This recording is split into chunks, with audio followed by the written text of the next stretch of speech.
믿음의 반석에 섰는지 분별할 수 있는 기준 9번째, 배신. 자신이 믿음의 반석에 섰는지를 분별할 수 있는 기준 마지막 9번째는 배신입니다. 배신은 하나님께서 아주 싫어하신 악입니다. 악들이 많지만 배신은 더 싫어하시며 하나님은 간음과 음욕처럼 싫어하십니다.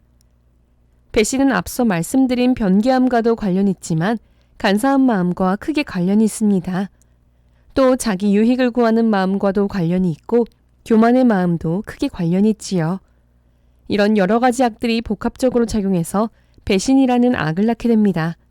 이 복합적인 죄도 다 큰 죄입니다. 복합적으로 배신이라고 하십니다. 더욱이 큰 은혜를 받은 사람이 그 은혜를 저버리고 배신한다면 이것은 더 큰 악입니다.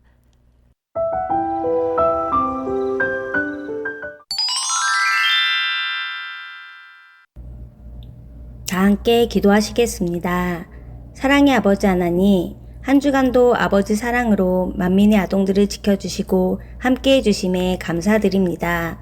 거룩하고 복된 주일 예배를 드리고 온라인 공과를 시청하며 거룩한 주일을 보낼 수 있도록 은혜 주심에 감사드립니다.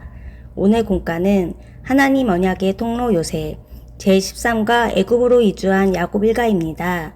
한 말씀 한 말씀 마음에 새겨서 지혜롭고 선한 어린이가 될 수 있도록 축복해 주시길 원합니다.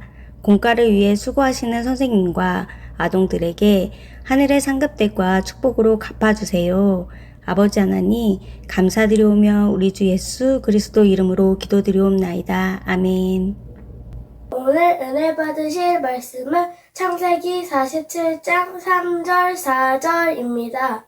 바로가 요셉의 형들에게 묻되 너희 생업이 무엇이냐? 그들이 바로에게 대답하되 종들은 목자이온데 우리와 선조가 다 그러하니이다 하고 그들이 또 바로에게 고하되 청컨대 종들로 고센 땅에 거하게 하소서. 아멘.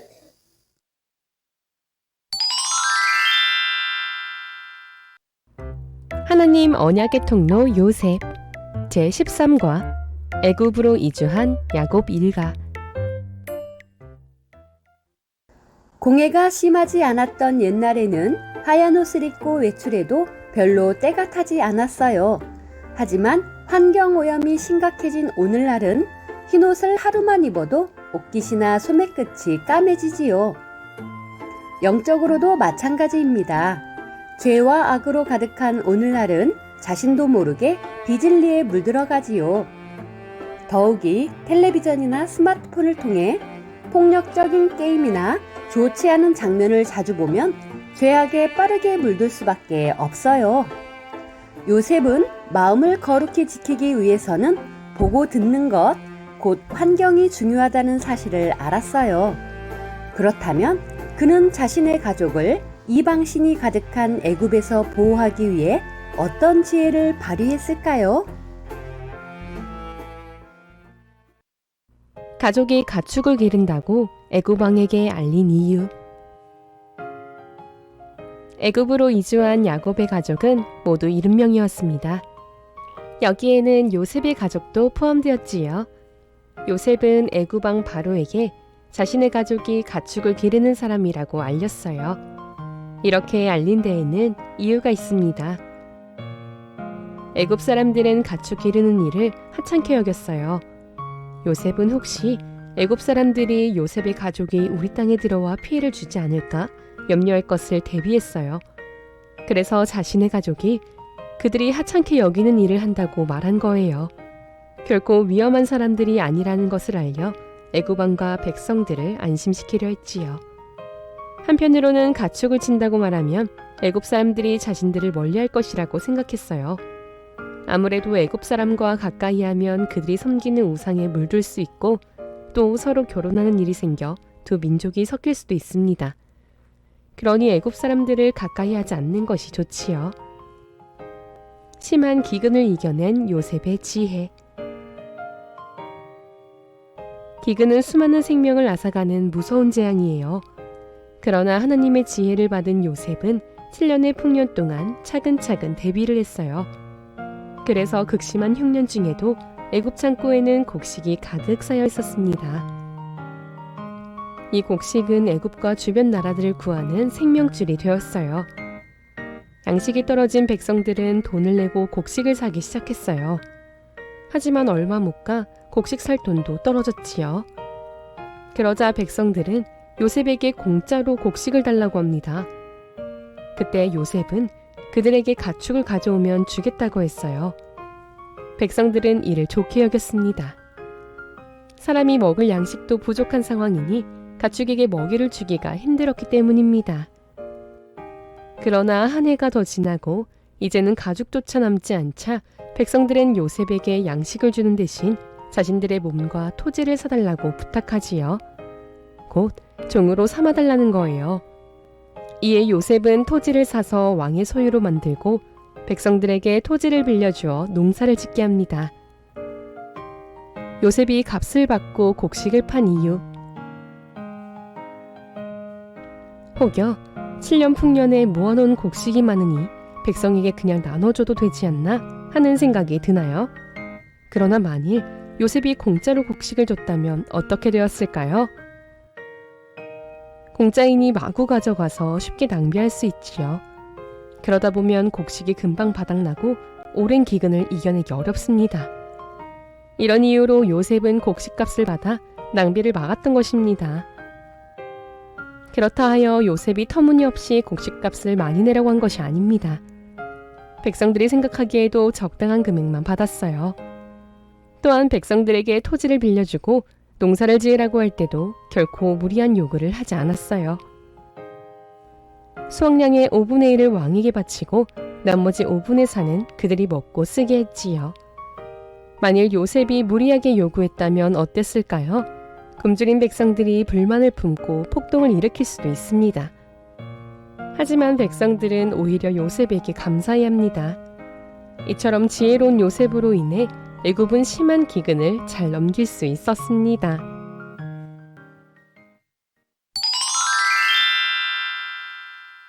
학습 활동. 사랑하는 친구들, 말씀을 잘 들었나요? 우리들의 실력을 점검해 보아요. 애굽으로 이주한 야곱의 가족은 요셉의 아들들까지 모두 몇 명이었나요? 힌트.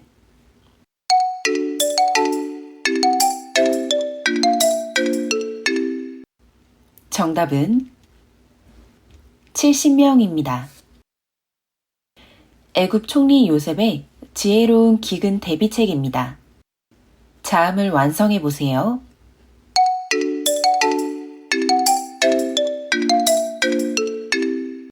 정답은 1단계엔 백성들은 돈을 내고 곡식을 샀어요.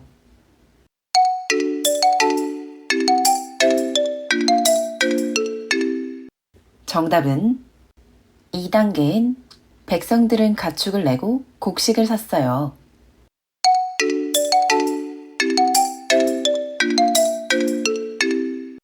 정답은 3단계엔 백성들은 자신들의 몸과 토지를 내고 곡식을 샀어요.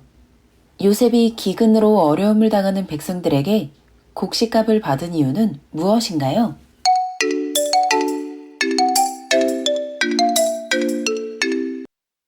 정답은 공짜로 나눠주면 쉽게 낭비할 수 있기 때문에 오랜 기근을 이겨내기 위해 곡식값을 받아 낭비를 막았던 것입니다.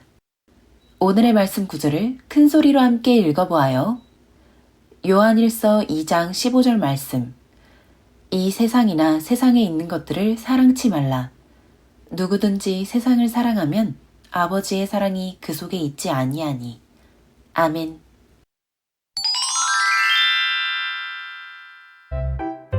창조의 신비.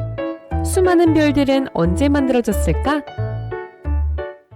우리 은하계 밖에 있는 수많은 별들은 언제 만들어졌을까요? 정답은 태초 이전에 만들어졌다는 것이에요. 태초 이전에 근본의 우주가 4개의 하늘로 나뉘기 전부터 근본의 우주에는 수많은 별들이 있었어요. 텅 빈 드넓은 공간에 근본의 하나님, 곧 소리를 머금은 빛들만 있었던 것이 아니지요. 근본의 하나님께서는 태초 이전에 이미 수많은 별들을 만드셔서 근본의 우주 공간에 두셨어요. 이런 상태의 근본의 우주가 4개의 하늘들로 나뉜 것이지요. 이때 첫째 하늘이 된 공간 하늘에 있던 별들이 바로 우리 은하수 밖에 있는 모든 별들이죠. 따라서 둘째 하늘, 셋째 하늘, 넷째 하늘에도 이미 수많은 별들이 존재하고 있었어요.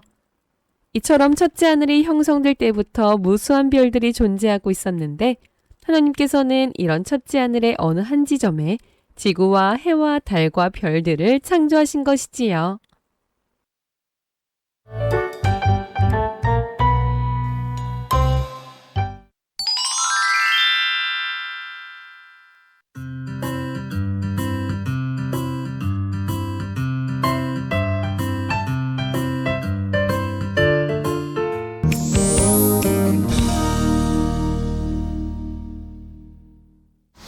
안녕하세요. 저는 12교구 2지역 6조 박영남 조장입니다. 저는 89년도 7월 21일 날 등록이 됐으니까 30년 됐죠. 2017년 정도에 오십견이 왔어요. 팔이 이렇게 움직이지를 못해가지고, 그러니까 이게 머리가 가가지고 모든 것들이 이렇게 제대로 뭐 하나 움직이지를 못했어요. 1년도 수련회 때 제가 이 오십견을 치료를 받았어요. 네, 감사합니다. 감사, 할렐루야. 아버지 하나님의 사랑 가운데 위험한 고비를 넘겼지만 선천적으로 약한 체질이었던 박영남 권사의 연약한 부분이 또다시 드러나게 되었어요. 그러고 나서 또 2022년 8월 달에 산후풍이 왔어요. 시리고 애리고 막 식은땀을 막 머리에서 발끝까지 막 줄줄줄 땀을 흘리는 거예요. 근데 제가 수련회 가기 전에 잠이 깜빡 들었나 봐요. 깜빡했는데 당회장님이 오셨어요. 그러면서 이제 수련회 가서 이제 직무대행님 환자 기도를 통해서 더 온전케 아버지가 해주셨어요. 박영남 권사님 62세시죠? 어디 치료받으셨어요? 산후풍 치료받았습니다. 다리가 시리고 네. 밤이면 잠을 못 자고 24시간 식은땀을 흘리고 살았거든요. 근데 이번에 수련회를 준비하면서 깨끗하게 치료받았습니다. 아멘. 아멘. 만민의 힘이 되고 목자의 힘이 되겠습니다. 감사드립니다. 할렐루야.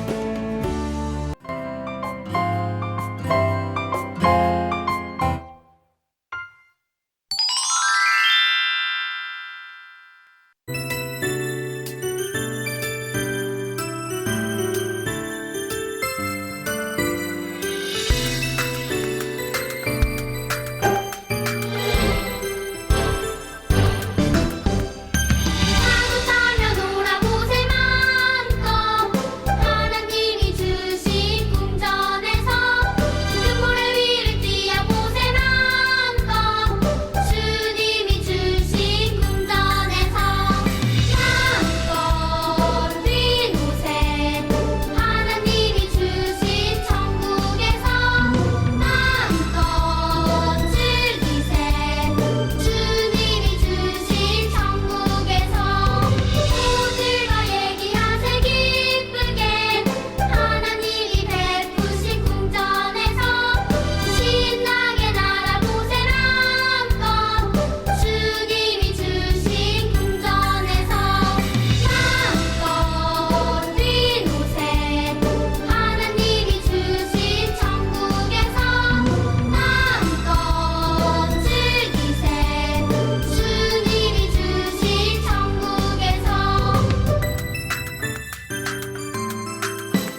사랑하는 친구들, 다음 주에 다시 만나요. 안녕!